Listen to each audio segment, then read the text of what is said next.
बच्चों, let's see the question. और question is phenol is less acidic then. इसमें बोला गया है कि फिनॉल जो है हमारा लेस एसिडिक होगा किससे, इथेनॉल से, ऑर्थोनाइट्रोफिनॉल से, और ऑर्थो मेथिलफिनॉल से, या फिर ऑर्थो मेथॉक्सीफिनॉल से। ठीक है, तो देखो सबसे पहले देख लेते हैं कि फिनॉल क्या होगा। फिनॉल होता है हमारा बेंजीन रिंग होती है, उसके ऊपर हमारा OH लगा हुआ होता है। ठीक है, ये हमारा फिनॉल होता है। अब यहाँ पे हमें 4 तरह की एल्कोहल्स दी गई है। ठीक है, अब देखो यहाँ पर क्या है, इथेनॉल है, मतलब एल्कोहल क्या दी गई है, हाँ मतलब काइंड ऑफ एल्कोहल ये है ना। तो यहाँ पे फर्स्ट जो दिया गया है हमें इथेनॉल, तो इथेनॉल होता है हमारा C2H5OH।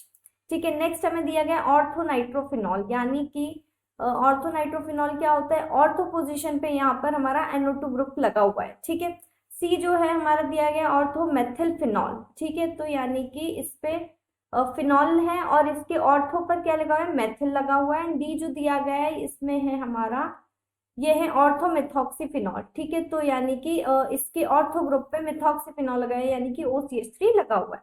ठीक है, अब देखो एल्कोहल जो होती है हमारी दो तरह से होती है, एक तो होती है एलिफेटिक और एक होती है एरोमेटिक। ठीक है, एलिफेटिक तो वो होती है जो sp3 हाइब्रिडाइज्ड कार्बन से अटैच रहती है, और एरोमेटिक वो होती है जिसमें OH जो होता है वो डायरेक्ट रिंग से कनेक्टेड रहता है। ठीक है, तो देखो यहाँ पर जो ये है C2H5OH, ये हमारी है एलिफेटिक। अब देखो जो एरोमेटिक होती है वो क्या होती है, वो हमारी वो एल्कोहल्स जो होती है वो ज्यादा एसिडिक होती है। ठीक है, मोर एसिडिक। तो इस हिसाब से जो C2H5OH है ये तो हमारा होगा ही नहीं, क्योंकि ये तो हमारा ऑलरेडी लेस एसिडिक है। ठीक है, तो एक चीज हमें यहाँ पर ये बताना था कि फिनॉल जो है किससे लेस एसिडिक है। ठीक है, कि फिनॉल जो है वो किससे कम एसिडिक होगा। तो अगर हम इसमें सबसे ज्यादा एसिडिक की बात करें तो कौन सा होगा, तो वो हम देख लेते, तो उससे हमें पता चल जाएगा। ठीक है, अब देखो यहाँ पर जो दो तरह के ग्रुप्स लगे हुए हैं, एक तो है इलेक्ट्रॉन विड्रॉइंग ग्रुप, एक है इलेक्ट्रॉन रिलीजिंग ग्रुप। ठीक है, यानी कि यहाँ पर लगे हुए हैं दो तरह के ग्रुप, EWG एंड दूसरा होता है डोनेटिंग ग्रुप, है ना, EDG। अब देखो EWG विड्रॉइंग ग्रुप जो होगा ना, उसमें कौन से आएंगे, उसमें आएंगे हमारा NO2। ठीक है, और जो डोनेटिंग ग्रुप होगा उसमें आएगा हमारा CH3 एंड OCH3।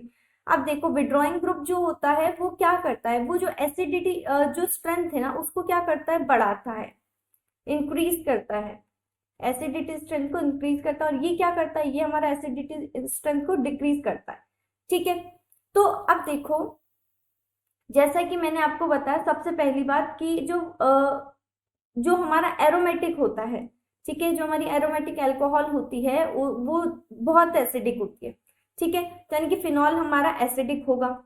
ठीक है, अब ये जो है ये EWG और EDG जो होता है, तो NO2 ग्रुप जहाँ पे लगा हुआ होता है वो क्या करता है, एसिडिटी को इंक्रीज करता है, तो यानी कि इसकी एसिडिटी हमारी ज्यादा होगी, है ना।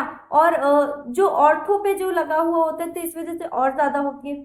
ठीक है, तो यहाँ पर एसिडिटी हमारी ज्यादा होती है, और जो यहाँ पर ये ग्रुप जो लगे हुए हैं तो इनकी एसिडिटी क्या होती है, कम होती है। तो यहाँ पर हमें ये जो पूछा गया है कि फिनॉल लेस एसिडिक होता है किससे, तो फिनॉल जो होता है हमारा लेस एसिडिक होगा किससे, ऑर्थोनाइट्रोफिनॉल से। ठीक है, तो यहाँ पर जो है हमारा ऑप्शन नंबर बी जो होगा हमारा फाइनल आंसर होगा। ठीक है, तो final answer is option number B, orthonitrophenol. I hope you understand. Thank you and best of luck.